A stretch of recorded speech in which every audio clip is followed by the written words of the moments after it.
नमस्कार, स्वागत है आपका TWC जीएस वर्ल्ड में। यदि आपने TWC जीएस वर्ल्ड को सब्सक्राइब नहीं किया है, तो सब्सक्राइब TWC जीएस वर्ल्ड।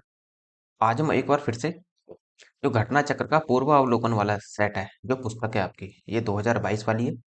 इसका हम आधुनिक भारत का इतिहास पढ़ेंगे और इसमें ये देखेंगे कि पिछले वर्ष या पिछले कुछ वर्षों में या कह लो कि पिछले 20 वर्षों में कौन कौन से क्वेश्चन बने हैं। तो ये देखो, क्वेश्चन देखने से ही आपको ये अंदाजा लगेगा कि आपको क्या पढ़ना है और क्या नहीं पढ़ना। किस तरीके से क्वेश्चन बने हैं पिछले 20 सालों में, तो आपको इससे अंदाजा मिलेगा। और ये देखो, ये किसके लिए इंपॉर्टेंट होगा, जैसे यूपीपीएससी होता है, यूपीएससी होता है, बीओ होगा, आरओ एआरओ और अदर जितने भी कॉम्पिटेटिव एग्जाम होंगे सबके लिए इंपॉर्टेंट होगा। और आज हम स्टार्ट करेंगे यूरोपीय कंपनियों का आगमन, जो आधुनिक भारतीय इतिहास का पहला ही चैप्टर होगा आपका। यूरोपीय कंपनियों के आगमन, इसी को ही आज हम पढ़ने का यहाँ पर प्रयास करेंगे। तो बहुत ही ज्यादा इंपॉर्टेंट है और आपको आइडिया ये लगेगा कि आप किस तरीके से पढ़ेंगे या किस तरीके से चीजों को देखते हैं। तो क्योंकि देखो, यदि आपको पीसीएस बनना है तो आपको एक आम आदमी से ऊपर उठना ही पड़ेगा। एक आम आदमी की सोच से थोड़ा सा ऊपर उठिए और आप उसके बारे में फिर सोचना शुरू कीजिए कि जिस तरीके से एक अधिकारी सोचता है, वो आपको यहाँ पर सब कुछ सोचना पड़ेगा। ठीक, तो हम स्टार्ट करेंगे अपना यूरोपीय कंपनियों का आगमन। कहाँ से, केवल इसके देखो क्वेश्चन देखने हैं आपको और इसकी मैं व्याख्या बताऊंगा साथ साथ। जितनी भी आपको व्याख्या दी गई है इसमें पूरी व्याख्या बताऊंगा और क्वेश्चन सहित बताऊंगा कौन कौन से क्वेश्चन यहाँ से बनने की संभावना है। जैसे स्टार्ट करते हैं हम। देखो, पहला क्वेश्चन है आपका। पहला क्वेश्चन कहता है कि वास्को डिगामा कालीकट पर किस वर्ष आया था। तो वो वास्को डिगामा कालीकट में जो आया था वो 20 मई 1498 ईस्वी को आया था। अब आप इसमें देख लो कौन सा लगता है। तो इसने पूरी डेट नहीं दी, लेकिन पूरी डेट आपको ध्यान रखनी है कि 20 मई 1498 ईस्वी को Vasco D gamma Bharat Calicut में आया था। देखो, इसकी जरा व्याख्या देखो। मध्यकाल में सर्वप्रथम भारत से संबंध स्थापित करने वाले पुर्तगाली प्रथम Portuguese Vasco D gamma Bharat के पश्चिमी तट पर स्थित बंदरगाह कालीकट पर 20 मई 1498 को पहुंचा। उसने यहाँ पहुंचकर भारत के नए समुद्री मार्ग की खोज की। कालीकट के तत्कालीन शासक जमोरिन, वेरी वेरी इंपोर्टेंट है, जमोरिन ने वास्को डी गामा का स्वागत किया था। पुर्तगाली व्यापारियों ने भारत में कालीकट, गोवा, दमन, दीव और हुगली के बंदरगाहों में अपनी व्यापारिक कोठियां स्थापित की। 1505 ईस्वी में फ्रांसिस्को दी अल्मीडा भारत में प्रथम पुर्तगाली वायसराय बनकर आया या गवर्नर बनकर आया। व्यापारिक हितों के परिप्रेक्ष्य में हिंद महासागर में प्रभुत्व स्थापित करने के लिए इन्होंने, या ये कह लो कि अल्मीडा ने ही ब्लू वाटर पॉलिसी अर्थात नीले पानी की नीति को लागू किया था। को इसी ने लागू किया था, ये ध्यान रखना है। पूछ लेता है कि ब्लू वाटर पॉलिसी का संबंध किससे है, तो अल्मीडा से है, जो गवर्नर था पुर्तगाल का पहला। निम्न में से कौन नीले जल की योजना अर्थात ब्लू वाटर पॉलिसी से संबंधित है। अभी देखो 2016 में पूछ लिया उत्तराखंड में। अब आप आसानी से इसका आंसर दे सकते हैं कि क्या है, अल्मीडा। अभी तो हमने पीछे देखा था। कह रहा है नेक्स्ट है, मध्यकाल में सर्वप्रथम भारत से व्यापार संबंधित स्थापित करने वाले थे। तो मध्यकाल में सर्वप्रथम भारत से व्यापार स्थापित किया था, तो मध्यकाल में सबसे पहले जो व्यापार स्थापित किया था वो पुर्तगालियों ने किया था, क्योंकि सबसे पहले भारत में जो आए हैं वो पुर्तगाली ही आए थे, यदि हम पश्चिम की बात करें तो। Next, Vasco D gamma Bharat कब आया, फिर से वही सवाल। 1498 ईस्वी में वास्को डी गामा भारत आया था। पुर्तगाली उपनिवेश का प्रथम वायसराय भारत में कौन था। तो पीछे भी हमने देखा था, जिसने ब्लू वाटर पॉलिसी को लागू किया था वही था, अर्थात अल्मीडा था। C answer. निम्नलिखित में से किसने वास्को डी गामा का कालीकट में स्वागत किया था। तो कालीकट में जो वास्को डी गामा उतरा था 20 मई 1498 ईस्वी को, वहां का क्षेत्रीय राजा या स्थानीय राजा था जमोरिन। इसी ने इसका स्वागत किया था। नेक्स्ट है, अब देखो नीचे दिए गए कूट के सही उत्तर चुनने हैं। अब देखो, वास्को डी गामा ये पूछता है कि ये समुद्री यात्री थे, जितने भी ये है, और ये देश से। तो वास्को डी गामा कहाँ का था, तो वास्को डी गामा था पुर्तगाल का। आंसर। अब आप इसमें देखो ए का दो देखो। अब देखो, यदि आपको केवल यही पता होता कि ए का दो लगेगा तो आप को आंसर देखने की जरूरत नहीं थी। अब आप इसके मिला सकते हैं। क्रिस्टोफर कोलंबस कहाँ का था, तो क्रिस्टोफर जो कोलंबस था वो स्पेन का था। कैप्टन कुक ग्रेट ब्रिटेन का था। और तस्मान जो था वो हॉलैंड। ये आपका आंसर बनेगा, तो आंसर बी होगा। पुर्तगाली यात्री वास्को डिगामा ने भारत के मार्ग की खोज की थी। स्पेनी यात्री कोलंबस ने अमेरिका की खोज की थी और ब्रिटेन के कैप्टन कुक ने ऑस्ट्रेलिया की खोज की थी, जबकि हॉलैंड ने तस्मान के वान डीम्स लैंड अर्थात जिसे तस्मानिया कहा जाता है, अर्थात जिसे न्यूजीलैंड कहा जाता है। जैसे आप देखते हैं ना कि ये मान लो एक तरीके से ये ऑस्ट्रेलिया के नीचे ही है, तीन द्वीपों के रूप में है न्यूजीलैंड। यहाँ है न्यूजीलैंड आपका। ठीक, नेक्स्ट। भारत में पुर्तगाली शक्ति का वास्तविक संस्थापक, तो पहला वायसराय या गवर्नर जनरल कौन था, तो अल्मीडा था। ये आप ध्यान रखना। लेकिन वास्तविक संस्थापक पूछ रहा हूं कि वास्तविक संस्थापक कौन था, तो वास्तविक संस्थापक था अल्ब्रुकक। ये दूसरा गवर्नर जनरल बनकर आएगा ये भारत में पुर्तगालियों का। भारत में पुर्तगाली शक्ति का वास्तविक संस्थापक अल्ब्रुकक था, जो 1509 से 1515 तक भारत में रहा। इसने भारत में प्रादेशिक शक्ति के रूप में पुर्तगाली राज्य की स्थापना की। फरवरी 1510 में इसने बीजापुर के आदिल आदिल शाही सुल्तान से गोवा को जीता, और अल्बुकर्क की पहली महत्वपूर्ण उपलब्धि थी ये। गोवा की विजय ने दक्षिण पश्चिम समुद्री तट पर पुर्तगाली नौसैनिक प्रभुत्व पर मोहर लगा दी, और इसके साथ ही भारत में क्षेत्रीय पुर्तगाली राज्य की स्थापना हुई। अल्बुकर्क ने भारत में पुर्तगालियों की संख्या में वृद्धि करने तथा उनकी स्थायी बस्तियां बसाने के उद्देश्य से पुर्तगालियों को भारतीय महिलाओं के साथ विवाह करने के लिए प्रोत्साहित किया। अब देखो इसने इतने सारे काम किए, इसी वजह से इसे वास्तविक संस्थापक माना जाता है। ये आप ध्यान रखेंगे। नेक्स्ट है, भारत में यूरोपीय शक्तियों के प्रवेश के संदर्भ में कौन सा कथन सत्य नहीं है। ध्यान रखना है, सत्य नहीं है पूछ रहा है ये कह रहा है देखो, पुर्तगालियों ने 1499 ईस्वी में गोवा पर कब्जा किया था। ये गलत हो गया आपका। 1499 में नहीं, ये 1498 में तो ये आए थे। और जो जबकि किसमें करा था, 1510 ईस्वी में आदिल शाही सुल्तान से गोवा को जीता था अल्ब्रुक ने, जो दूसरा गवर्नर था पुर्तगालियों को। तो यही आपका आंसर होगा। और पढ़ लेते हैं, अंग्रेजों ने अपना पहला कारखाना दक्षिण भारत में मछलीपट्टनम में लगाया। ये ठीक है आपका। पूर्वी भारत में अंग्रेजी कंपनी ने 1633 में उड़ीसा में पहला कारखाना लगाया था। ये भी ठीक है आपका। डुप्ले के नेतृत्व में फ्रांसीसियों ने 1746 में मद्रास पर कब्जा किया था। ये उसकी बात कर रहा है जब प्रथम आंग्ल कर्नाटक युद्ध हुआ था, उसमें है। ये प्रथम आंग्ल कर्नाटक युद्ध के साथ ही, ये प्रथम आंग्ल कर्नाटक युद्ध से पहले की घटना है, क्योंकि 1748 में होगा प्रथम कर्नाटक युद्ध, और 49 तक चलेगा, जो एक्सले चैपल की संधि पर समाप्त हो। पुर्तगालियों ने भारत में निम्नलिखित में से किस स्थान पर प्रथम दुर्ग का निर्माण किया था। ये कहाँ आकर बसे थे, केरल में। तो केरल में ये प्रथम दुर्ग का निर्माण करेंगे, अर्थात कोचीन में। आंसर सी होगा। पुर्तगालियों के भारत में प्रथम यूरोपीय दुर्ग भी कहा जा सकता है इसे, अल्फांसो द अल्बुकर्क के समय में।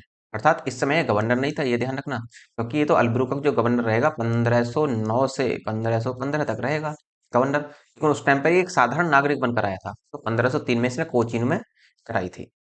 किन यूरोपीय ने भारत में प्रथमतः सामुद्रिक व्यापारिक केंद्र स्थापित किए थे। तो ये जो केंद्र स्थापित किए थे, ये करे थे सबसे पहले पुर्तगाली, क्योंकि सबसे पहले पुर्तगाली ही आए और सबसे पहले यही इसकी स्थापना कर रहे हैं। यूरोपीय शक्तियों में सर्वप्रथम पुर्तगाली व्यापारियों ने भारत में सामुद्रिक व्यापारिक केंद्र स्थापित किए। भारत में प्रथम पुर्तगाली वायसराय फ्रांसिस्को दो अल्मीडा ने 1509 ईस्वी में द्वीप पर अधिकार कर लिया। तो दमन और दीव हैं जो आपके, इस पर अधिकार कर लिया। द्वीप पर अधिकार के साथ ही पुर्तगाली हिंद महासागर में सबसे अधिक शक्तिशाली हो गए। पुर्तगालियों ने हिंद महासागर से होने वाले व्यापार पर एक आधिपत्य स्थापित कर लिया, अर्थात यहाँ से गुजरने वाले अन्य जहाजों से कर की वसूली करते थे। जैसे टैक्स लिया जाता है ना, रोड टैक्स वगैरह लिया जाता था, उस तरीके से टैक्स लेते थे। बंगाल की निम्नलिखित फैक्ट्रियों में से एक जो पुर्तगालियों द्वारा स्थापित की गई थी, तो बंगाल में कौन सी फैक्ट्री स्थापित की गई थी। वो बंगाल में जो फैक्ट्री स्थापित की गई थी वो हुगली में की गई थी। आपका आंसर होगा यहाँ पर सी। पुर्तगाली गवर्नर नीनो डी कुना अल के बाद में नीनो डी कुना बनकर आया, ने मद्रास के निकट सैन थोमो और बंगाल में हुगली में पुर्तगाली बस्तियों की स्थापना की थी। और इसके साथ साथ ही भारत के पूर्वी समुद्री तट की ओर पुर्तगाली वाणिज्य का विस्तार किया। 1534 में पुर्तगालियों ने बंगाल के शासक ग्यासुद्दीन महमूद शाह से सतगांव और चटगांव में अपनी फैक्ट्रियां स्थापित करने की अनुमति प्राप्त कर ली। इसके बाद संपूर्ण बंगाल में अनेक पुर्तगाली बस्तियों की स्थापना की गई। चटगांव, जिसे पुर्तगाली महान बंदरगाह के रूप में अभिहित करते थे, उन्हें उनके द्वारा प्रयुक्त किया जाता रहा, किंतु 16वीं सदी में सतगांव का पतन हो गया और उसका स्थान हुगली ने ले लिया। चिनसुरा में डचों ने गुस्तावुस किले का निर्माण कराया था, और श्री रामपुर डेनिस का प्रमुख केंद्र था। ये भी आपको ध्यान रखना कि श्री रामपुर किसका केंद्र था, तो डेनिसों का। पांडिचेरी के संदर्भ में निम्नलिखित कथनों पर विचार कीजिए। अब वो कह रहा है कि कौन सा कथन, ये कह रहा है कि कौन सा कथन सत्य है, सही पूछ रहा है। कह रहा है देखो, पांडिचेरी पर कब्जा करने वाले पहले यूरोपीय शक्तिशाली पुर्तगाली थे। तो हाँ जी बिल्कुल, पांडिचेरी पर सबसे पहले कब्जा पुर्तगालियों ने ही किया था। ये आपका सही होगा। पांडिचेरी पर कब्जा करने वाले दूसरे यूरोपीय शक्ति फ्रांसीसी थे। जब हमें यही पता लग गया कि पहले पुर्तगाली थे, तो दूसरे फ्रांसीसी कहाँ से हो जाएंगे। तो ये नहीं होगा आपका। अंग्रेजों ने कभी भी पांडिचेरी पर कब्जा नहीं किया, ऐसा नहीं था, अंग्रेजों ने पांडिचेरी पर कब्जा किया था, तो इसलिए आंसर क्या होगा आपका, केवल एक।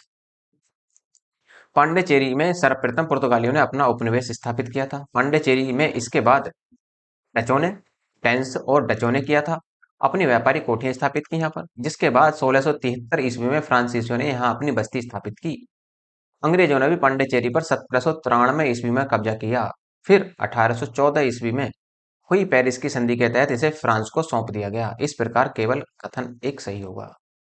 नेक्स्ट, हुगली को बंगाल की खाड़ी में समुद्री लूटपाट के लिए किसने अड्डा बनाया था? तो हुगली में समुद्री लूटपाट के लिए जो अड्डा बनाया था वो पुर्तगालियों ने, क्योंकि इनकी फैक्ट्री थी यहाँ पर और यही इन्हीं का ही एकाधिकार था। पुर्तगालियों द्वारा हुगली को बंगाल की खाड़ी में समुद्री लूटपाट के लिए अड्डे के रूप में इस्तेमाल किया गया। नेक्स्ट क्वेश्चन, बंगाल की खाड़ी में समुद्री डकैती हेतु हुगली का उपयोग कौन करता था? तो पुर्तगाली करते थे। सीधा सा सवाल और सीधा सा आंसर, क्योंकि पीछे भी कई बार आ चुका है। नेक्स्ट है, निम्नलिखित में से कौन कलकत्ता का संस्थापक था? देखो, कलकत्ता की जो स्थापना की थी वो जॉर्ज जॉर्ज चारनोक ने की थी। अब कुछ कंडीशन ऐसी हैं कि कुछ लोग, या ये कह लो कि कोर्ट जो है, पहला जो कोर्ट था उसी दौरान कोर्ट ये नहीं मानता, लेकिन फिलहाल आप इसका आंसर जॉर्ज चारनोक ही देंगे। ठीक है, ये आप ध्यान रखना। जैसे कासिम बाजार की फैक्ट्री के प्रमुख जॉर्ज चारनोक ने अंग्रेजों के व्यापार केंद्र के लिए हुगली के स्थान पर सूतानोती अथवा सुतनौती, कलकत्ता का स्थल है ये, को चुना।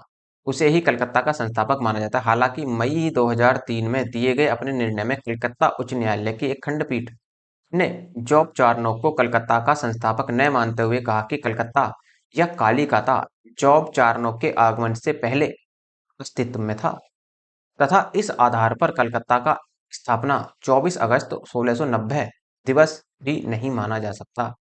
ये एक कंट्रोवर्सी वाली कंडीशन बन जाती है यहाँ पर, लेकिन फिलहाल आप जॉर्ज चारनोक को ही मानेंगे। कलकत्ता किसने बसाया था? तो फिर से वही जॉर्ज चारनोक ने बसाया था कलकत्ता। Answer B. निम्नलिखित में से किस स्थान पर भारत में प्रथम नगर निगम स्थापित किया गया? वेरी वेरी इंपॉर्टेंट है, 2021 में ही पूछ लिया था प्री में, पीसीएस के प्री में ही। तो सबसे पहले अंग्रेजों ने, या ये कह लो कि अंग्रेजों ने या भारत में कोई यदि नगर निगम बसा तो वो केवल और केवल मद्रास में बसा, पहला नगर निगम। बी आंसर होगा इसका। आधुनिक भारत में पहला नगर निगम 1688 ईस्वी में मद्रास के पूर्व प्रेसिडेंसी शहर में स्थापित किया गया। भारत के साथ व्यापार के लिए सर्वप्रथम संयुक्त पूंजी कंपनी किन लोगों ने प्रारंभ की थी? तो संयुक्त पूंजी कंपनी जो प्रारंभ की थी वो डचों ने की थी। आंसर बी होगा। भारत के साथ व्यापार के लिए सर्वप्रथम संयुक्त पूंजी कंपनी 1599 ईस्वी में लंदन में स्थापित अंग्रेज ईस्ट इंडिया कंपनी ने की थी। लेकिन देखो पीछे के सवाल में देखो, ये कह रहा है कि पीछे की थी, लेकिन यहाँ पर अंग्रेजों का नाम ही नहीं है। तो संयुक्त पूंजी का मतलब, जब हमें आंसर कैसे देना है, आंसर देना है अकॉर्डिंग टू ऑप्शन। जब ऑप्शन में अंग्रेज नहीं है, आप फिर दूसरी बार में जो आएगा वो डच आएगा, इसलिए ये आंसर इसका बी सही होगा। तो कह रहा है कि company the governor and company of merchants of London trading into the East Indies के नाम से हुई थी। इसके बाद 1602 में डच, अर्थात ये हॉलैंड के निवासी थे, संसद द्वारा पारित प्रस्ताव से एक संयुक्त डच ईस्ट इंडिया कंपनी की स्थापना हुई। अर्थात विकल्प में ब्रिटेन के न होने से, इसलिए विकल्प सही होगा क्या, बी, डच की मान नाम आएगा। लेकिन यदि ध्यान रखना, यदि डच और अंग्रेज दोनों आ जाते हैं तो आप अंग्रेजों को ही लगाएंगे, क्योंकि सबसे पहले अंग्रेजों ने इसकी शुरुआत की थी। निम्नलिखित कथनों में कौन सा सही है? देखो, आधुनिक कोच्चि भारत की स्वतंत्रता तक डच उपनिवेश था, नहीं, ये गलत है बिल्कुल। डचों ने पुर्तगालियों को पराजित किया, हाँ जी, ये ठीक है, यहाँ तक तो देखो ठीक है, डचों ने पुर्तगालियों को पराजित किया और आधुनिक कोच्चि में उन्होंने फोर्ट विलियम्स का निर्माण किया। हाँ, ये आपका बिल्कुल फिट है। डचों ने ही अंग्रेजों को और पुर्तगालियों को पहले पराजित किया था। आधुनिक कोच्चि पहले डच उपनिवेश था जिस पर बाद में पुर्तगालियों का अधिकार हो गया, ये गलत है। आधुनिक कोच्चि कभी भी ब्रिटिश उपनिवेश का भाग नहीं था, ये भी गलत है। आंसर बी ही होगा आपका। डचों ने पुर्तगालियों को पराजित कर आधुनिक कोच्चि में फोर्ट विलियम का निर्माण कराया था। नेक्स्ट, भारत में ईस्ट इंडिया कंपनी की सफलता का राज था। तो भारत में ईस्ट इंडिया कंपनी की सफलता का राज देखो, भारत में राष्ट्रीय भावना की कमी थी, हाँ कह सकते हैं, एक बार के लिए तो कह सकते हैं इसको। कंपनी की सेना को पश्चिम प्रशिक्षण मिला था तथा उनके पास आधुनिक हथियार थे, हाँ ये भी ठीक है। भारतीय सैनिकों में राष्ट्रीय भावना का अभाव था, जिसके फलस्वरूप कोई जो उन्हें अच्छा वेतन देता था अपनी सेवा में लगा सकता था, ये भी ठीक है। इसका मतलब आंसर डी बनेगा। नेक्स्ट है, उपयुक्त तीन कारण भारत में ईस्ट इंडिया कंपनी की सफलता में सहायक थे। ज्ञातव्य है कि 1599 ईस्वी में इंग्लैंड में एक मर्चेंट एडवेंचर्स नामक दल ने अंग्रेज ईस्ट इंडिया कंपनी अर्थात the governor and company of merchants of London trading into the East Indies की स्थापना की थी। निम्नलिखित ब्रिटिश कंपनियों में से किसे भारत में व्यापार करने का पहला अधिकार पत्र प्राप्त हुआ? देखो ध्यान रखना, ब्रिटिश कंपनी की बात कर रहा है और आप द इंग्लिश या ईस्ट इंडिया कंपनी को मत लगा देना, ईआईसी को मत लगा देना, ये आपका ये बाद में आएगी क्योंकि ये समुद्री मार्ग से आई थी, जबकि जो आपकी लीवेंट कंपनी थी ये स्थल मार्ग से व्यापार कर रही थी पहले से ही, तो इसलिए लीवेंट कंपनी होगा, ध्यान रखना है इसका। लीवेंट कंपनी को 1593 ईस्वी में स्थल मार्ग से भारत में व्यापार करने का अधिकार पत्र प्राप्त हुआ था। 31 दिसंबर 1600 को महारानी एलिजाबेथ प्रथम ने the governor and company of merchants of London to trading into the East Indies को समुद्री मार्ग से ईस्ट इंडीज के साथ व्यापार करने का पहला अधिकार पत्र प्रदान किया था। ध्यान रखना, ये समुद्री मार्ग से आई थी ईआईसी, जबकि स्थलीय मार्ग से लीवेंट कंपनी वहां पर व्यापार कर रही थी। 1702 ईस्वी में इसने न्यू कंपनी तथा महारानी एनी के साथ मिलकर एक त्रिपक्षीय इकरारनामा किया था, जिसके तहत पुरानी कंपनी 7 साल के भीतर खुद को बंद कर देगी तथा 1709 ईस्वी में दोनों कंपनियां मिलकर नए नाम united company of merchants of England England trading to the East Indies के रूप में अपने व्यापार को बढ़ाएंगी। यह कंपनी सामान्यतः ईस्ट इंडिया कंपनी के नाम से प्रसिद्ध हुई, इसे हम शॉर्ट में ईआईसी बोल देते हैं, अर्थात ईस्ट इंडिया कंपनी। लंदन में ब्रिटिश ईस्ट इंडिया कंपनी के गठन के समय भारत का निम्नलिखित में से कौन बादशाह था? देखो जब लंदन में कब स्थापना हुई? 1599 ईस्वी में। और 1599 में जो हुआ क्या हुआ कि अकबर यहाँ पर भारत में शासन कर रहा था, कि इसकी जो मृत्यु होगी वो लगभग 1606 या 1607 के आसपास होती है अकबर की मृत्यु, तो इसलिए आंसर क्या बन जाएगा अब आपका? 1599 ईस्वी में लंदन में कुछ व्यापारियों ने लॉर्ड मेयर की अध्यक्षता में एक सभा का आयोजन किया। इसमें पूर्वी द्वीप समूह के साथ व्यापार करने की योजना तैयार की। इन व्यापारियों ने पूरब के देशों के साथ व्यापार करने के आशय से 1599 ईस्वी में एक कंपनी का गठन किया। इसका नाम governor and company of merchants of London trading into the East Indies रखा, और इस दौरान भारत का बादशाह अकबर था, जो जिसका जन्म कहाँ हुआ था? 1556 में, और मृत्यु इसकी 1605 में होती है। ठीक है, नेक्स्ट।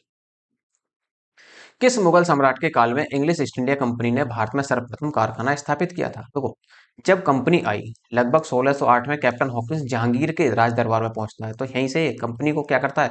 परमिशन लेने के प्रयास करता है, और इसी वजह से कैप्टन हॉकिंस को यहाँ इंग्लिश खां की उपाधि दी गई और 400 का मनसब भी दिया गया था जहांगीर के द्वारा। तो अकबर की तो मृत्यु हो चुकी थी 1605 में ही, तो कंपनी कब पहुंची? 1608 में ये परमिशन लेने के लिए पहुंचा था जहांगीर के दरबार में, तो इसलिए आंसर बनेगा आपका बी। जहांगीर के शासनकाल में इंग्लिश ईस्ट इंडिया कंपनी ने 1611 ईस्वी में मसूलीपट्टनम अथवा मछलीपट्टनम में एक स्थायी कारखाना स्थापित किया। 1613 ईस्वी में सूरत में स्थापित कारखाना अंग्रेजों का प्रथम स्थायी कारखाना था। ये ध्यान रखना। भारत में 1613 ईस्वी में अंग्रेजों ने पहली फैक्ट्री कहाँ स्थापित की थी? तो अभी पीछे इसमें दिख रहा है तो सब कुछ। कहाँ स्थापित की थी? आपका आंसर हो जाएगा सूरत में। सूरत कहाँ है? गुजरात में। कैप्टन विलियम हॉकिंस सूरत से मुगल दरबार 1608 में पहुंचा, किंतु सूरत में फैक्ट्री की स्थापना की अनुमति पाने में सफल न हो सका। 1611 में पुर्तगालियों के विरोध के बावजूद कैप्टन मिडिल्टन सूरत के समीप स्वावल्ली पहुंचा और मुगल गवर्नर से वहां व्यापार करने की अनुमति पाने में सफल हो गया। कैप्टन थॉमस बेस्ट द्वारा सूरत के बंदरगाह की विजय ने पुर्तगाली एकाधिकार की निरंतरता को भंग किया। तदुपरांत अंग्रेजों ने सूरत में 1613 ईस्वी में स्थायी रूप से एक फैक्ट्री स्थापित की। यहां से अंग्रेजों ने अपने व्यापार को देश के दूसरे भागों में फैलाया तथा शीघ्र ही अहमदाबाद, बुरहानपुर, अजमेर और आगरा में सहयोगी फैक्ट्रियां स्थापित की थीं। 17वीं शताब्दी के पहले चतुर्थांश में पहला चतुर्थांश 100 वर्ष की होती है शताब्दी, तो चतुर्थांश मतलब 25-25 वर्ष की बात कर रहा है वो, अर्थात वो 1700 या फिर ये कह लो कि शुरू के 25 वर्ष की बात कर रहा है। कह रहा है कि 17वीं शताब्दी के पहले चतुर्थांश में निम्नलिखित में से कहाँ इंग्लिश ईस्ट इंडिया कंपनी का कारखाना स्थापित स्थित था? तो ये आपसे जानना चाह रहा है। देखो कहाँ कहाँ हुआ था? होने को तो देखो तीनों में ही हुआ था, लेकिन वो कह रहा है कि शुरू के 25 साल में कहाँ हुआ था? तो भड़ोच में हुआ था। इसका आंसर ए तो जरूर होगा, तो इसलिए केवल ए बनेगा आपका आंसर। जैसे देखो व्याख्या देखो इसकी, 17वीं शताब्दी के पहले चतुर्थांश अर्थात 1625 के आसपास तक ईस्ट इंडिया कंपनी ने सूरत में, भरूच में, बुरहानपुर में और अहमदाबाद तथा आगरे में अपनी कारखाने स्थापित किए थे। ये ध्यान रखना है आपको। पीछे जो मैंने आपको अभी बताया कि चिकाकोल और त्रिचिनापोली ये 1625 के बाद यहाँ पर स्थापना हुई थी, लेकिन 1625 से पहले इसकी स्थापना भरूच में हुई थी। तो इसी वजह से ये भी ध्यान रखना है कि 1625 से पहले इन सभी की भी स्थापना होगी, किसकी? सूरत, बड़ौच, बुरहानपुर, अहमदाबाद और आगरा में। Next question, east India company की प्रथम फैक्ट्री स्थापित की गई थी। तो ईस्ट इंडिया कंपनी की प्रथम जो फैक्ट्री स्थापित हुई थी वो सूरत हुई थी। नेक्स्ट आंसर, निम्नलिखित में से किस अंग्रेज अधिकारी ने पुर्तगालियों को स्वाली के स्थान पर हराया था? तो स्वाली के स्थान पर किसने हराया था? देखो, स्वाली के स्थान पर हराया था थॉमस वेस्ट ने। किस अंग्रेज अधिकारी ने पुर्तगालियों को हराया था? तो थॉमस वेस्ट ने हराया था स्वाली के युद्ध में। नेक्स्ट है, निम्नलिखित यूरोपीय व्यापारी कंपनियों में से किसने सूरत में सर्वप्रथम अपना कारखाना स्थापित किया था? वो सूरत में सर्वप्रथम कारखाना स्थापित करने वाले थे अंग्रेज ही। तो अंग्रेजों ने सर्वप्रथम यहाँ पर अपना कारखाना स्थापित किया। यूरोपीय व्यापारी कंपनियों में से ब्रिटिश ईस्ट इंडिया कंपनी ने सर्वप्रथम सूरत में फैक्ट्री स्थापित की। 1613 में जहांगीर ने अंग्रेजों को सूरत में स्थायी कारखाना स्थापित करने की अनुमति दे दी। सूरत में डचों द्वारा फैक्ट्री 1616 में, जबकि फ्रांसीसियों द्वारा 1668 में स्थापित की गई। उल्लेखनीय है कि ईस्ट इंडिया कंपनी ने सर्वप्रथम 1611 ईस्वी में मसूलीपट्टनम में अपना कारखाना स्थापित किया, जो कि अस्थायी था। इन्होंने अपना प्रथम स्थायी कारखाना 1613 ईस्वी में सूरत में स्थापित किया था। फ्रांसीसियों ने भी अपना प्रथम कारखाना 1668 ईस्वी में सूरत में ही स्थापित किया था। नेक्स्ट, 1613 ईस्वी में अंग्रेज ईस्ट इंडिया कंपनी को कहाँ एक कारखाना या व्यापार स्थल स्थापित करने की अनुमति मिली? तो कहाँ मिली थी? 1613 में सूरत में। ईस्ट इंडिया कंपनी के प्रारंभिक दौर में वेस्टर्न प्रेसिडेंसी कहाँ थी? तो वेस्टर्न प्रेसिडेंसी जो थी वो सूरत में ही थी। ईस्ट इंडिया कंपनी के प्रारंभ में ईस्ट इंडिया कंपनी ने आरंभ में सूरत को प्रेसिडेंसी बनाया था, बाद में यह बॉम्बे स्थानांतरित कर दी जाती है। ध्यान रखना है, पहले सूरत में और उसके बाद फिर बॉम्बे में। ब्रिटिश ईस्ट इंडिया कंपनी ने बम्बई किससे लिया था? तो बम्बई जो लिया था वो पुर्तगालियों से लिया था, क्योंकि जो पुर्तगाली राजकुमारी थी कैथरीन, कैथरीन का विवाह हो जाता है चार्ल्स द्वितीय से, जो इंग्लैंड का राजा था। तो पुर्तगाली जो थे ये जो थे बम्बई को दहेज स्वरूप दे देते हैं इंग्लैंड को, अर्थात चार्ल्स द्वितीय को। और वो जो चार्ल्स द्वितीय था वो अंग्रेजों को दे देता है, जो व्यापारी कंपनी थी उनको 10 पाउंड वार्षिक के बदले किराए पर दे देता है। तो ब्रिटिश ईस्ट इंडिया कंपनी ने बंबई पुर्तगालियों से लिया। 1661 ईस्वी में इंग्लैंड के सम्राट चार्ल्स द्वितीय का विवाह पुर्तगाली राजकुमारी कैथरीन से हो गया, होने से बंबई उपहार स्वरूप प्रदान किया गया, अर्थात बंबई जो था पुर्तगालियों ने दे दिया अंग्रेजों को, अर्थात चार्ल्स द्वितीय को दे दिया। और चार्ल्स द्वितीय ने मुंबई को 10 पाउंड वार्षिक किराए पर 1668 ईस्वी में ब्रिटिश ईस्ट इंडिया कंपनी को दे दिया। निम्नलिखित में से किस वर्ष प्रयागराज के किले पर अंग्रेजों का अधिकार स्थापित हुआ था? तो को अधिकार स्थापित हुआ था 1797 ईस्वी में। आंसर डी होगा आपका। अवध के नवाब सादत अली ने 1797 ईस्वी में प्रयागराज अर्थात इलाहाबाद का किला अंग्रेजों को सौंप दिया। अर्थात देखो, इलाहाबाद का किला किसने बनवाया था? ये बनवाया था अकबर ने। नेक्स्ट है, ईस्ट इंडिया कंपनी ने किस अंग्रेज गवर्नर को औरंगजेब द्वारा भारत से निष्कासित किया गया था? देखो, ये किया गया था सर जॉन चाइल्ड ने। इसने अतीत नहीं करती थी, इसी वजह से औरंगजेब ने इसे निकालने का प्रयास किया, क्योंकि जो मुस्लिम हज के लिए यात्रा पर जाते थे उनसे भी टैक्स वसूला करता था। तो इसी कंप्लेंट की वजह से इसको निष्कासित किया गया था भारत से, सर जॉन चाइल्ड। बम्बई के गवर्नर जॉन चाइल्ड ने 1688 में बम्बई और पश्चिमी समुद्री तट के मुगल बंदरगाहों का घेरा डाला तथा मक्का जाने वाले हज यात्रियों को बंदी बनाने का इसने प्रयास किया। फलस्वरूप उसे औरंगजेब ने भारत से निष्कासित करने का आदेश दिया। मुगल शासक औरंगजेब के सामने उसे विवश होना पड़ा और अंततः उसे माफी मांगनी पड़ी। निम्नलिखित में से प्रथम कर्नाटक युद्ध का कौन सा तत्कालिक कारण था? तो वो कर्नाटक युद्ध का जो तत्कालिक कारण बना, अंग्रेज और फ्रांसीसियों के बीच प्रतिद्वंद्विता थी, ये नहीं था। ऑस्ट्रिया की राजगद्दी की जंग, ये भी नहीं था। कर्नाटक की राजगद्दी का मसला, ये भी नहीं था आपका। अंग्रेज द्वारा फ्रांसीसी जहाजों का अधिग्रहण, ये मेन कारण था इसका। कारण तो थे ये भी कहीं ना कहीं, लेकिन ये मेन कारण बनेगा आपका। डी आंसर होगा। कर्नाटक युद्ध 1746 से 48 के बीच ऑस्ट्रिया के उत्तराधिकार का युद्ध 1740 ईस्वी में प्रारंभ हुआ, का विस्तार मात्र था। गृह सरकारों की आज्ञा के विरुद्ध ही दोनों दल अर्थात अंग्रेज और फ्रांसीसियों में 1746 में युद्ध प्रारंभ हो गया। अंग्रेज कैप्टन बर्नेट के नेतृत्व में अंग्रेजी सेना द्वारा कुछ फ्रांसीसी जहाजों पर अधिकार कर लेना युद्ध का तात्कालिक कारण बना था। जैसा पूछ लेता ना कि 1857 का तात्कालिक कारण क्या था, तो चर्बी वाले कारतूस। तो इसका भी तात्कालिक कारण क्या था? फ्रांसीसी जहाजों पर अंग्रेजों का कब्जा। कर्नाटक युद्ध किन किन के मध्य लड़ा गया? तो कर्नाटक युद्ध जो लड़ा गया था वो अंग्रेज और फ्रांसीसियों के मध्य ही लड़ा गया था। अब सम्मिलित करना देखो, प्रथम कर्नाटक युद्ध, ये यहाँ पर सोचिए, ये कर्नाटक युद्ध दिए हुए हैं और इधर आपके संधियां दी गई हैं। तो प्रथम कर्नाटक युद्ध जो समाप्त हुआ था वो एक्सेल चैपल के संधि पर समाप्त हुआ था। ए का 4 देख लो, देखो ए का 4 मिलते हैं, आपको आंसर ही मिल गया। अब आप यहाँ पर लगा सकते हैं। तो तृतीय कर्नाटक या द्वितीय कर्नाटक युद्ध का जो परिणाम हुआ था वो क्या हुआ था? तो द्वितीय कर्नाटक परिणाम हुआ था, इसका कोई निर्णय नहीं निकला था। अर्थात सी का क्या बनेगा? 3। तो यहाँ भी देखो, तो सी का आपका क्या बनना है? 3। और बी का क्या बनेगा? 1। तो बी का तृतीय कर्नाटक युद्ध पेरिस की संधि पर अंत हुआ। और प्रथम मैसूर युद्ध का जो अंत हुआ था वो ब्रिटिशों की हार से हुआ था, क्योंकि प्रथम अंग जो मैसूर युद्ध हुआ था 1767 से लेकर 69 तक चला था। इसी में ये जो समाप्त हुआ था ये मद्रास की संधि पर समाप्त हुआ था। नेक्स्ट, प्रथम कर्नाटक युद्ध एक्सला चैपल की संधि पर, तृतीय कर्नाटक युद्ध पेरिस की संधि से अंत हुआ, द्वितीय कर्नाटक युद्ध का निर्णायक रहा और प्रथम मैसूर युद्ध ब्रिटिशों की हार से था संबंधित था।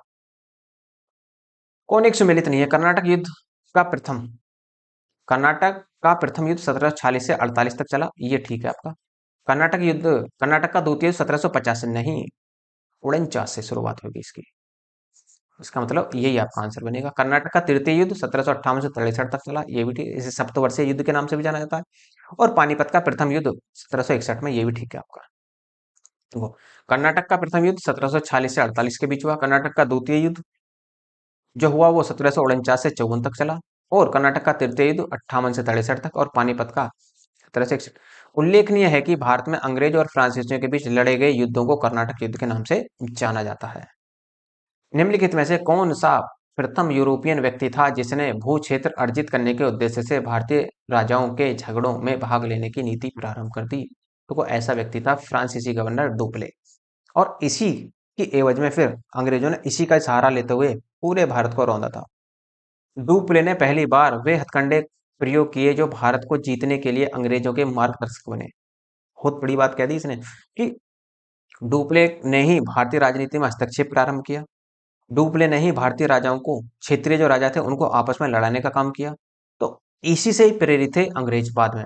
और डुप्ले प्रथम यूरोपियन था जिसने भू क्षेत्र अर्जित करने के उद्देश्य से भारत में भारतीय राजाओं में झगड़ों में भाग लेने की नीति आरंभ की। यही डुप्ले था जिसने पहली बार यूरोपीय सेना को भारतीय राज दरबारों में भारतीय व्यापार नियुक्त करवाया, तथा जिसने पहली बार यूरोपीय हितों के लिए भारतीय राजनीति में हस्तक्षेप किया, भारत में यूरोपीय साम्राज्य की नींव रखी। उसके बारे में जे बी मालेसन ने लिखा है कि उसकी योजनाओं का प्रभाव उसके जाने के पश्चात भी रहा। वह भूमि जिसे उसने अपनी सूझबूझ से जोता था तथा उर्वर बनाया था, और वह क्षमता जो उसने दर्शाई, उसके लौटने के तुरंत पश्चात उसके प्रतिद्वंदियों ने उपयोग की और उससे अत्यधिक लाभ उठाया। अर्थात प्रतिद्वंदी कौन थे? अंग्रेज। अंग्रेजों ने इसकी सोच से ही पूरे भारत पर राज करने का प्रयास किया था। भारत में फ्रांसीसियों ने अपना सबसे पहला कारखाना कहाँ स्थापित किया था? तो फ्रांसीसी की बात करा तो फ्रांसीसियों ने भी सूरत में ही स्थापित किया था। आंसर ए होगा। तो लुई 14वें के मंत्री कोलबर्ट द्वारा 1664 ईस्वी में फ्रेंच ईस्ट इंडिया कंपनी की स्थापना हुई, जिसे कंपनी देश इंदेश ओरिएंटल्स कहा गया। फ्रांसीसी कंपनी का निर्माण राज्य द्वारा हुआ और राज्य ही इसका सारा खर्च देता था। 1667 ईस्वी में फ्रांसीसी कैरो के नेतृत्व में एक अभियान दल भारत के लिए रवाना हुआ, जिसने 1668 ईस्वी में सूरत में अपना पहला व्यापारिक कारखाने की स्थापना की। फ्रांसीसी ईस्ट इंडिया कंपनी स्थापित हुई थी तो कब हुई थी? तो लुई 14वें के शासनकाल में हुई थी। आंसर आपका पहला ही बन जाएगा। निम्नलिखित में से किसे भारत में फ्रांसीसी कंपनी का संस्थापक माना जाता है? तो वो कोलबर्ट था। कोलबर्ट के नेतृत्व में ही ये भारत आए थे। तो आंसर सी। बंगाल में निम्न में से कौन सा कारखाना डचों ने स्थापित किया था? तो बंगाल में जो कारखाना स्थापित किया था तो कुछ चिंसुरा में भी किया था और हुगली में भी किया था। आंसर इसके दोनों बनेंगे, बी भी और सी। डचों की बंगाल में पहली कंपनी पिपली अर्थात 1627 में स्थापित हुई।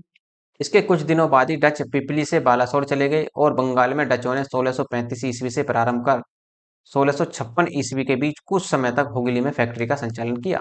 1656 के बाद हुगली के ही एक गांव चिंसुरा में 1653 में स्थापित फैक्ट्री डचों के व्यापार का मुख्य केंद्र बनी। स्पष्ट है कि दिए गए विकल्पों में डचों का कारखाना चिंसुरा और हुगली के एक ग्राम के साथ साथ हुगली मुख्यालय भी था। 17वीं शताब्दी के समाप्त होने तक डच कंपनियां कासिम बाजार, पटना, ढाका, मालदा, बालासोर, बारगोर, जुगितिया, फतवा आदि स्थानों पर स्थापित हो चुकी थी। डच ईस्ट इंडिया कंपनी ने किस वर्ष अपनी फैक्ट्री पटना में स्थापित की थी? इन्होंने जो किस वर्ष स्थापित की थी वो की थी 1632 ईस्वी। पीछे भी पढ़ चुके हैं हम इसको। तो बंगाल की समृद्ध व्यापार की तरफ आकर्षित हो डचों ने 1615 से 1629 में असफल प्रयास किए। यद्यपि बंगाल में व्यापार का सुअवसर उन्हें 1632 ईस्वी में प्राप्त हुआ। 1632 में सर्वप्रथम पटना में डच ईस्ट इंडिया कंपनी का प्रवेश हुआ। यद्यपि पटना में डच फैक्ट्री की स्थापना 1632 ईस्वी के संदर्भ में से संबंधित कोई स्रोत प्रमाणिकता की कसौटी पर स्पष्ट नहीं है। यद्यपि इतिहासकार ओम प्रकाश ने 1638 ईस्वी में पटना में डच फैक्ट्री की स्थापना के संबंध में तथ्य प्रस्तुत किए हैं, जो आर्थिक तंगी के कारण उसे बंद हो गई।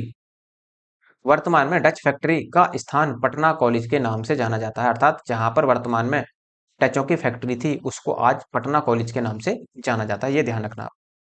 फ्रांसीसी दक्कन में शक्ति आंदोलन स्थापित करने में असफल रहे, क्योंकि अंग्रेजों की फौज शक्तिशाली थी, इसी वजह से, क्योंकि अंग्रेजों की नेवी जो थी वो शक्तिशाली थी बहुत ज्यादा। फ्रांसीसियों की पराजय का एक मुख्य कारण उनकी कमजोरी नौसेना थी। वॉल्टेयर के अनुसार ऑस्ट्रिया उत्तराधिकार युद्ध के समय फ्रांस की जल शक्ति का इतना ह्रास हुआ कि सप्तवर्षीय युद्ध के समय उनके पास एक भी जलपोत नहीं था। दूसरी ओर अंग्रेजों के पास शक्तिशाली नौसेना थी। निम्न में निम्न निम्न यूरोपीय शक्तियों में ने भारतीय व्यापार में समय समय पर प्रवेश किया। तो सबसे पहले कौन है? देखो इसे ऐसे याद रख लो, P D A D F. P four पुर्तगाली। तो सबसे पहले कौन आए थे? पुर्तगाली। तो पुर्तगाली चार, देखो चार इसमें कहाँ है? पहले बी आंसर मिल गया आपको। अब उसके बाद में क्या आएगा? D four Dutch. डच कहाँ है? दो। तो चार दो। और एक का मतलब होता है ये पुर्तगाली, ये आपका डी फोर डच, ए फोर अंग्रेज और डी फोर होगा आपका डेनिस। डेनिस यहाँ पर नहीं है, कोई दिक्कत नहीं है। और एफ फोर हो जाएगा आपका फ्रांसीसी। इस तरीके से आपका आंसर बी बन जाएगा। P D A D F से आप याद रख सकते हैं इसको। तो भारत में यूरोपीय शक्तियों के आगमन का क्रम पुर्तगीज, डच, फ्रांसी अंग्रेज और फ्रांसीसी थे। नेक्स्ट, सूची एक को सूची दो से सम्मिलित करना है। सूची एक ये है आपकी और सूची दो ये है। तो ये कह रहा है कि पांडिचेरी, जो पांडिचेरी था वो कह रहा है कि किसके अधिकार क्षेत्र में था। देखो पांडिचेरी जो पर अधिकार जो था वो फ्रांसीसियों का अधिकार था। तो आंसर ए का तो दो बनेगा। और गोवा जो था, गोवा आपको 1510 में किसने जीता था? पुर्तगालियों ने। तो ए का अब आप दो देखो और बी का तीन देखो, तो ए का दो कहाँ है? आप यहाँ पर मिलाने का प्रयास कर दो। ए का दो और बी का तीन, इसी में है केवल। ए आंसर बन जाएगा आपका। उसके बाद में जो ट्रावनकोर था, ट्राकनबोर था वो डेनिसों का, और सादरत जो था वो डचों का था। नेक्स्ट, तो पांडिचेरी फ्रेंच के कब्जे में था, गोवा पुर्तगालियों पर था, ट्राकनबोर डेनिसों का था और सदरास डचों का था। उस क्षेत्र की पहचान करें जहां यूरोपीय वासियों को सर्वोत्तम सोरा और अफीम प्राप्त होता था। तो सर्वोत्तम सोरा और अफीम इन्हें बिहार से प्राप्त होता था। यूरोप वासियों को सर्वोत्तम सोरा और अफीम बिहार से प्राप्त होता था। अंग्रेजी शासनकाल में भारत का कौन सा क्षेत्र अफीम उत्पादन हेतु प्रसिद्ध था? तो ये आप बता सकते हैं कि कौन सा प्रसिद्ध था। तो बिहार प्रसिद्ध था। देखो बीपीएससी का है तो बिहार स्पेशल से संबंधित सवाल पूछ रहा है हिस्ट्री के। लेकिन नेक्स्ट, निम्नलिखित यूरोपीय में से कौन सा एक स्वतंत्र पूर्वक भारत में व्यापार के रूप में सबसे अंत में आए थे? तो सबसे अंत में कौन आया था? तो P D A D F से याद रख सकते हैं। सबसे पहले P D A D F. तो सबसे बाद में कौन आया था? फ्रांसीसी। सबसे पहले पुर्तगाली। 16वीं 17वीं शताब्दी में यूरोप के अनेक राष्ट्रों के व्यापारी समय समय पर व्यापार के उद्देश्य से भारत आए। इन यूरोपियों में सबसे पहले 1498 ईस्वी में पुर्तगाली, 1605 में डच, 1608 में अंग्रेज, 1664 में फ्रांसीसी आगमन हुआ। इस प्रकार उपयुक्त विकल्प में से भारत आने वाले व्यापारियों में सबसे अंत में फ्रांसीसियों का आगमन हुआ। निम्नलिखित में से किन स्थानों पर डचों ने अपने व्यापारिक अड्डे स्थापित किए थे? देखो नागपट्टनम में किया था, चिंसुरा में किया था, मछलीपट्टनम में भी किया था, सूरत में भी किया, भरूच में भी, आगरा में भी, कोचीन में भी, अहमदाबाद में भी और पटना में भी। इसका मतलब आंसर डी होगा। भारत में डचों द्वारा स्थापित व्यापारिक केंद्र थे नागपट्टनम, चिंसुरा, मछलीपट्टनम, सूरत, भड़ोच, आगरा, कोचीन, अहमदाबाद और पटना। नेक्स्ट क्वेश्चन, निम्नलिखित पर विचार कीजिए। मृदा के स्वरूप तथा उपज के गुण के आधार पर भूमि राजस्व का मूल्यांकन हुआ। ऐसा नहीं था। युद्ध में चलती फिरती तोपों का उपयोग करते थे ये? नहीं, चलती फिरती तोपों का उपयोग तो पहले से ही हो रहा था। अकबर के कारखाने में चलती फिरती तोपें भी बनती थी पहले भी। तंबाकू और लाल मिर्च की खेती की थी? नहीं, ये भी नहीं की थी। तंबाकू और लाल मिर्च की खेती तो पुर्तगालियों ने करवाई थी। तो ये कह रहा है कि अंग्रेजों की भारत में देन थी। तो कौन सी थी? कोई भी देन नहीं थी। आंसर डी लगाओ इसका। Correct? मृदा स्वरूप और उपज के गुण के आधार पर भू राजस्व का मूल्यांकन अंग्रेजों से पहले शेरशाह सूरी और अकबर के द्वारा भी कराया जा चुका है। भारत में तंबाकू और लाल मिर्च की खेती पुर्तगालियों की देन थी और चलती फिरती तोपों का प्रचलन मुगल काल में भी था। अकबर के आयुध निर्माण कारखाने में तमाम प्रकार की छोटी बड़ी तोपें तैयार की जाती थी। इस प्रकार इनमें से अंग्रेजों की भारत की देन कोई नहीं थी। किसने ईस्ट इंडिया कंपनी के बारे में टिप्पणी की थी कि कंपनी एक असंगति है, परंतु यह उस व्यवस्था का भाग है जहां सब कुछ ही असंगत है। ऐसे थे TB Macaulay. Lord Thomas Babington Macaulay Britain का राजनीतिज्ञ और इतिहासकार था। 1834 से 1838 तक वह भारत की सुप्रीम काउंसिल में लॉ मेंबर तथा लॉ कमीशन का प्रधान रहा। प्रसिद्ध दंड विधान ग्रंथ अर्थात जिसे हम कहते हैं the Indian penal code IPC की पांडुलिपि इसी ने तैयार की थी। भारत अंग्रेजी को भारत की सरकारी भाषा, शिक्षा का माध्यम, यूरोपीय साहित्य, दर्शन तथा विज्ञान को भारतीय शिक्षा का लक्ष्य बनाने में इसकी महत्वपूर्ण भूमिका थी। ईस्ट इंडिया कंपनी की नीतियों पर टिप्पणी करते हुए मैकाले ने कहा था कि कंपनी एक असंगति है, परंतु उस व्यवस्था का भाग है जहां सब कुछ ही असंगत है। एक्सला चैपल 1748 संधि निम्नलिखित में से कौन सी है? तो एक्सला चैपल की जो संधि हुई थी वो प्रथम कर्नाटक युद्ध की समाप्ति पर हुई थी, ये भी ठीक है। अंग्रेजों को मद्रास पुनः प्राप्त हुआ, ये भी ठीक है। तो आंसर क्या बनेगा? सी। एक और दो दोनों ठीक है इसके। नेक्स्ट है एक्सला चैपल की संधि 1748 में ऑस्ट्रेलिया के उत्तराधिकार का युद्ध समाप्त हो गया। यूरोप का युद्ध बंद होते ही कर्नाटक का प्रथम युद्ध भी समाप्त हो गया। मद्रास अंग्रेजों को पुनः प्राप्त हो गया। एक और दो दोनों सही होंगे। नेक्स्ट, अब देखो, भारत में अंग्रेजों की सफलता तथा फ्रांसीसियों की असफलता के कारण निम्नलिखित में से कौन सा सही है, ये पूछ रहा है। देखो, अंग्रेजों को बंगाल विजय से अपार धन एवं जनशक्ति मिलना, तो कह रहा है कि सही उत्तर का चयन करना है हमें। कौन सा होगा?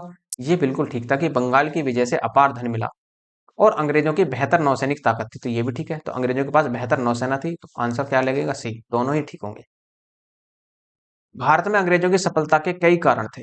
इसमें अंग्रेजों की बेहतर नौसैनिक ताकत, बंगाल पर नियंत्रण, अपार जन धन की प्राप्ति, कंपनी की विभिन्न इकाइयों में समन्वय, योग्य नेतृत्व आदि इसमें शामिल थे। तो ये तो हो जाता है आपका पार्ट नंबर, अर्थात लेक्चर नंबर आपका 1 हो जाता है। देखो, यदि आपको इसकी पीडीएफ चाहिए तो नीचे डिस्क्रिप्शन में टेलीग्राम का लिंक दिया हुआ है, तो वहां से आप इसके डिस्क्रिप्शन में से टेलीग्राम से पीडीएफ को डाउनलोड कर सकते हैं। वहां पर आपको टाइम टू टाइम पीडीएफ मिलती रहती है।